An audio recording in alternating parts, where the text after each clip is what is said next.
You could have the prettiest store and know how to make the most eye-catching ads, but if you don't have a product that people actually want to buy, then you're not going to be able to create a profitable dropshipping store.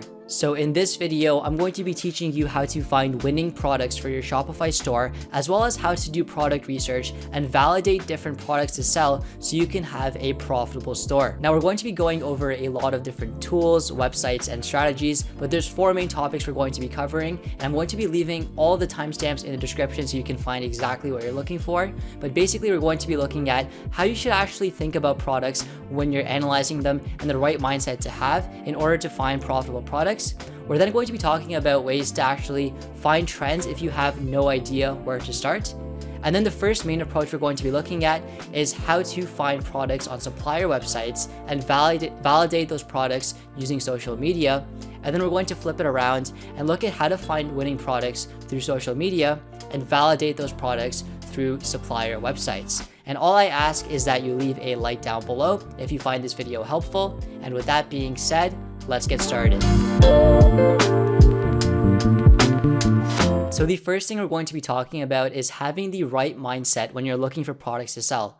I think people fall into this trap too often where they try to sell and have their products priced through cost-based pricing. If you think purely cost-based, you're going to be leaving a lot of money on the table. If you think, okay, this product is going to cost me $50 and I'm going to sell it at a 20% markup, sure, you're going to be able to make $10, but you're leaving so much money behind. If you're selling a product for under $50, ideally you want to mark it up at least 2 times to 2.5 times the cost of the product. And if it's anything more than $50, you want to at least mark it up 2 times, because chances are you're not going to be spending more than $30 on ads and $5 to $10 on shipping, and you can still realize a nice margin. But the only way you can find products that you can mark up so much is if you actually have a value-based pricing approach. So instead of thinking how much of a margin can I apply to this product, you want to look at products and think of them as how much value can this product provide to my customer? Because once you have a value-based pricing approach, the amount of value can be a lot greater and you can charge a lot more. So let's apply this concept of cost-based versus value-based pricing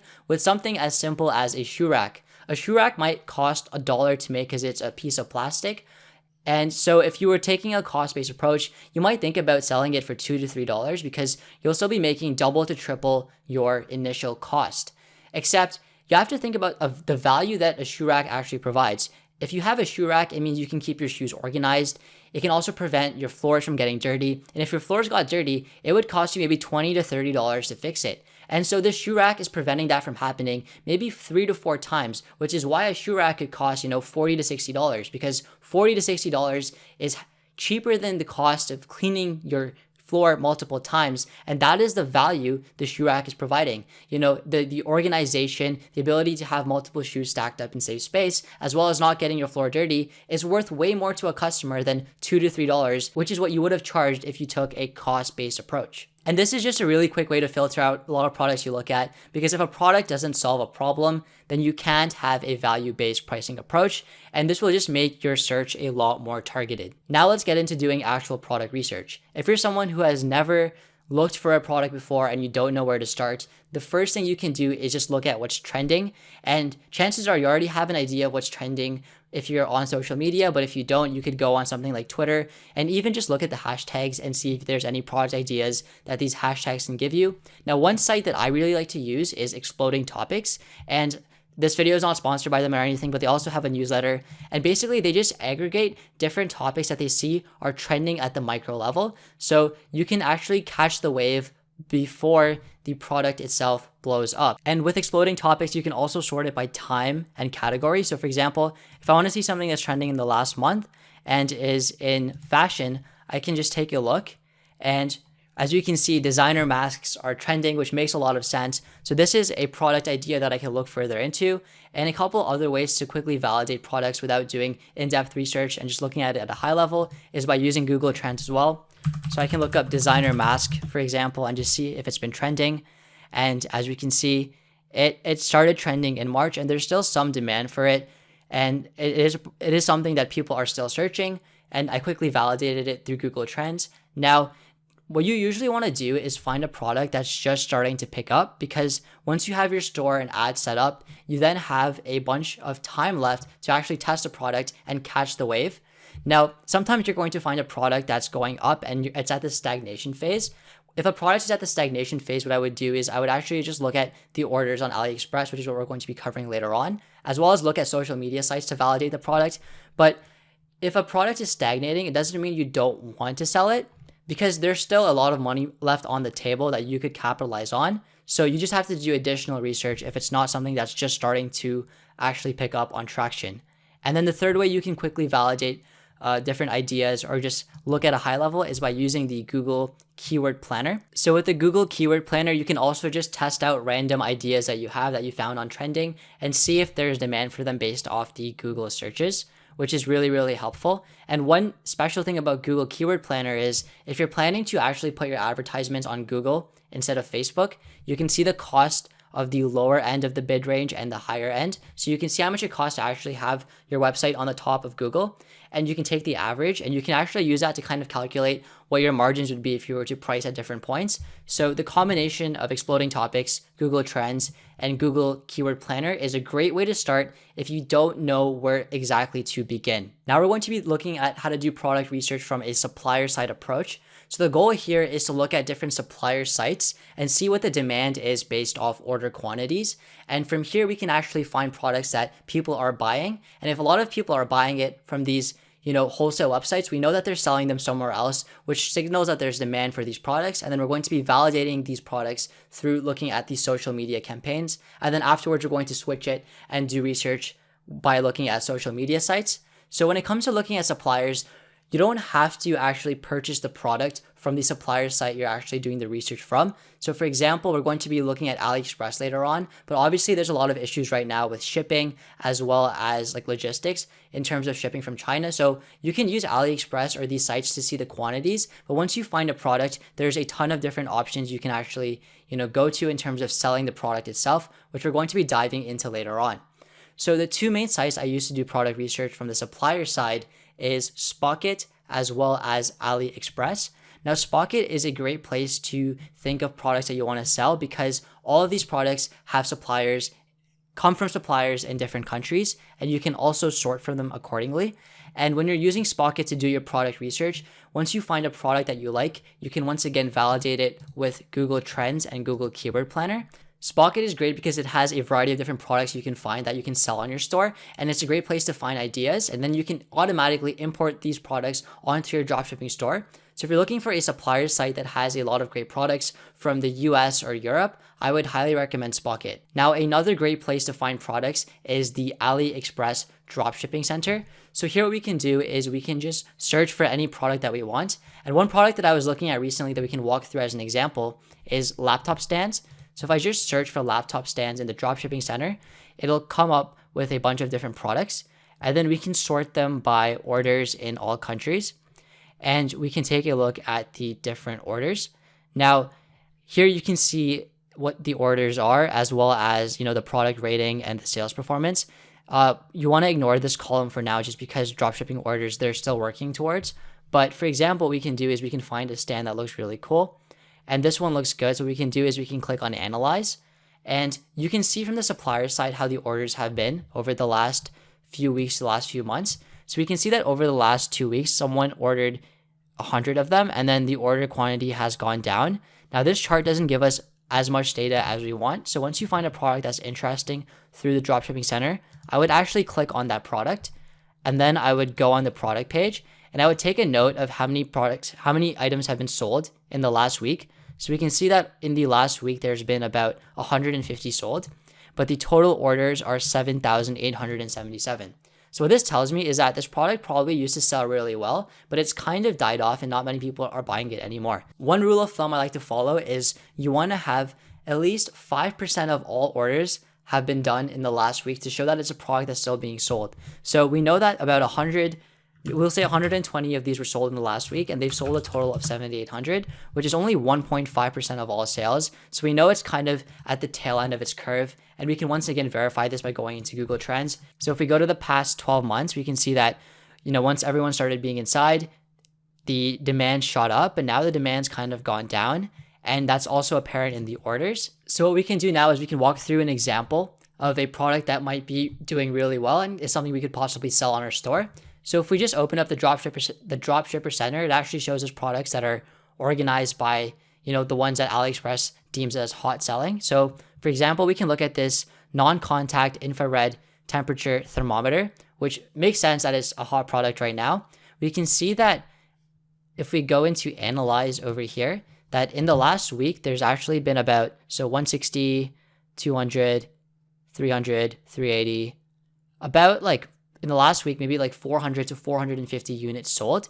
And if we go on the actual product page over here, we can see they've had about 5,900 orders. So if we were to do 450 over 5,900, so some rough math, we can see that in the last week, they've sold about 7% of, the last week makes up 7% of their total orders, which means that this is a product that they've recently started selling a lot. So we know that from a supplier side, this is a product a lot of people are ordering through a wholesale website, and this is something we can potentially sell.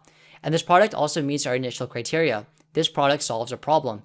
The problem it's solving is that it's allowing people to realize if they are in a situation where they should be getting tested for coronavirus. And for a lot of people, the cost of actually contracting it and being able to mitigate it is way more than $10 to $20. If you were to look up the cost of infrared thermometers, so we can see this product is selling from $60 to $150. So it's selling at way more than 2.5 times the cost. And this is because it's solving a problem and, it's providing a lot of value to its consumers. So it checks off that box as well. And this is definitely a product we can sell.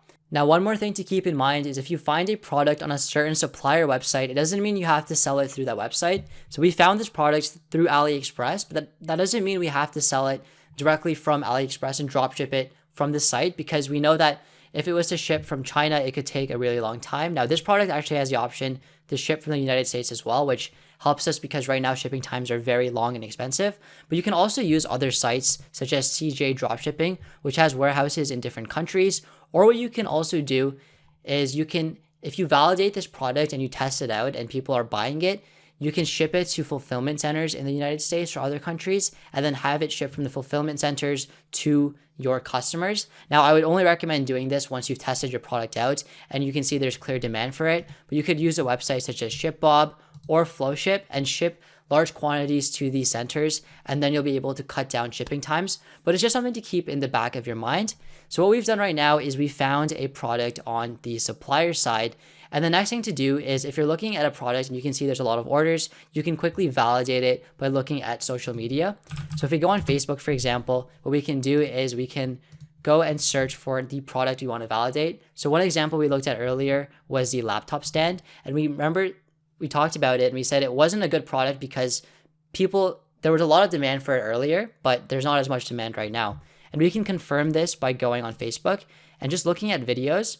And if you go to videos that were posted at any given date, we can see there was a video in 2017 that had 1.1 million views, which isn't an ad. So let's find an ad. This was an ad that was made more than a month ago, and it's for a laptop stand. And we can see there was a lot of engagement. There was 600 comments and there was 3,000 reactions. So this advertisement did really well. And this person probably made a lot of money from the product. But if we go back and we sort by ads that were made in the last week, so Facebook can't find any. If we go into the last month, we're going to probably see some advertisements, but they're probably not doing as well. So for example, the highest viewed one from the last week has a fifth of the views as the one made over a month ago. So we know that people aren't testing this product as much. And if you look at the actual comments, there's only 14 comments on it. So you can see the interest has gone down on this product. And if you want to quickly validate a product through social media, you'd want to find more advertisements that were being made recently that have more views and more reactions, because that means that people are actively selling this product, which is not the case. But that's kind of the first approach. It's looking at different supplier websites such as AliExpress and the Dropshipping Center, finding products on these sites that you like based off the actual analysis in orders and what percent they make up. And then once you find a product, you can find the same product on different supplier websites. And once you find that product that solves a problem, you can validate it to see if there's actually ads that other people have put up to make sure that this is a product that, people are interested in. So that is the first approach. So now we're going to be looking at the flip side. We're going to be finding products through social media, and we're going to be finding ads that people are making, and then we're going to be seeing if those ads are doing well. And if we find products we like through social media, we're going to be validating them through the supplier site. So it's kind of the reverse. Now, there's a lot of ways to find different ads. You may have heard of, plugins such as Turbo Ad Finder, where you can scroll through Facebook and only see the ads. Some people might suggest you go on Facebook and Instagram directly and you follow a bunch of theme pages and see what they're posting. Now, these are all great ideas, but in my opinion, they're all fairly inefficient. And the fastest way I've been able to go through a bunch of ads at once on social media is through a website called AdSpy. And right now, I don't have a plan or anything, so I'm going to link it down below. But basically, what AdSpy lets you do is filter for all of the ads that are being posted on Facebook and Instagram. And it makes it really, really easy to find Shopify ads, which is what I'm going to show you. So right now I have AdSpy opened up and I'm looking for ads that were created in the last week. I wanted them to have at least 300 total likes so we can filter out for all the spam. And the site type is Instagram. And here's the coolest thing. So in terms of technologies, I've filtered it so that the websites that have these ads all lead to Shopify websites, which is why it's so much more efficient to use this, because you can automatically find the sites that are using the Shopify platform, which are most likely dropshipping. So once I ran this query, basically you can see all of the ads that AdSpy has aggregated, and we can find a bunch of products. Like I didn't even know these like folding glasses actually existed, but you see a lot of items you might not have thought of before, like this basin, for example, and we can just keep scrolling down. So for example, this one right here is the LED lights, which is a product we can look into. So if we were interested in seeing if this product is something we should sell, we already know there's an ad for it. And what we could do is we could go back into Facebook and filter through the videos again to see how many recent ads there are. And then what we can also do is go back into Google Trends and see if this product has been trending. Now, LED lights haven't been trending in the last 90 days, but they've consistently been at the top, which means this is probably a product that if you advertise it right, it can consistently sell. And once we validate it on the social media side, we can now go back and check it against the supplier side, which we've already done earlier. So we know that all we have to do is go to the dropshipping center and we can look up LED lights, and then we'll find the lights we're looking for. We can click on the analyze tool and see how many have sold in the last week. So on average, I would say there's about like 80 sold per day in the last week. So 80 times 7 is about 560. We can round it down to like 500 of them sold in the last week. And if we go on the actual product page, we can see they've sold 6,700 of them. And this product also meets our basic requirement. It solves a problem. It solves a problem of a room not being well lit or a room not being decorated well enough. And, this will add value to people that want to decorate their room or they need some sort of lights. And for me, for example, I have a light in the back, and this light has been seen by like hundreds of thousands of people, and it's made the background look much better. So for me, it has more value than the actual price of, $7 to $33. So what we can do is we can take the weekly orders and we can divide it by the total orders. So we said about 500 over 6,700. So we can just type that out, and we can see that in the last week, 7% of orders came in the last week. So this is a product that's been selling a lot recently. So to walk you through the process, we started off by looking on social media. We found a product we liked. We wanted to see if it was something people were searching for, which it was. We could have also used the keyword planner. And then we tried to find the product on AliExpress to see how many orders have actually been done. And we were able to see that, a lot of orders were done in the last week. So this is a good product that if positioned correctly, we could sell it. And we could further validate it by going on Facebook and looking for Facebook ads. Or what we could have also done is gone on other supplier sites. And then finally, one more site you can use to also look at ads. This is more targeted towards certain brands, is the Facebook ad library. So Facebook makes public what companies are posting advertisements. So it's very easy to find advertisements. Here I have searched LED light. We can see how people are targeting, their ads. So this ad is being targeted towards, 1 million people. Now, this tool is more powerful if you want to find a certain company. So for example, we know that if we look up BlendJet, we can see we can see their Facebook page, and once we click on it, we can actually see every single ad they're running. So if you notice a company that does D2C, for example, like BlendJet, running a ton of ads, you know that this is a peak, busy season for them. And you can use this to, find products that are interesting and are having a lot of ads created about them. But you can also find ways to make different creatives, because you can see the kind of advertising techniques these companies are using. So this was just one more resource I wanted to share, but hopefully this video helps you better understand how to do product research. The end goal is to help you guys determine what the actual process is. And there's so many different ways you can actually find products that you can sell that'll do really well. Now, once you find products that you want to test, make sure to spend a week actually testing them before you put in a bunch of money. And I would also make a quick note to stay away from like different sites that tell you that they're going to help you find the best dropshipping products. The reason these sites aren't the best is because there's thousands of people on them. So if you use these sites, that's great, but 1,000 other people using the same site means a product is going to get saturated very fast. Additionally, these sites usually use automated web scrapers. So if they're using scrapers, it means they're not, first of all, they're not counting all of the variables, such as, if the product actually solves a problem or not. But second of all, since they're using, previous historical data, by the time the product makes the website, it could be too late to actually sell that product, since they're scraping data from tons and tons of weeks ago. So I would stay away from those sites, because you can do the research yourself, usually faster, usually find better products, and usually they're not as saturated, and it's free. So that's kind of my take on that. But that's about it for this video. Hopefully you guys did enjoy it. If you did, be sure to give this video a big thumbs up. And as always, thanks for watching. My name is Ziovo, and I'm signing out.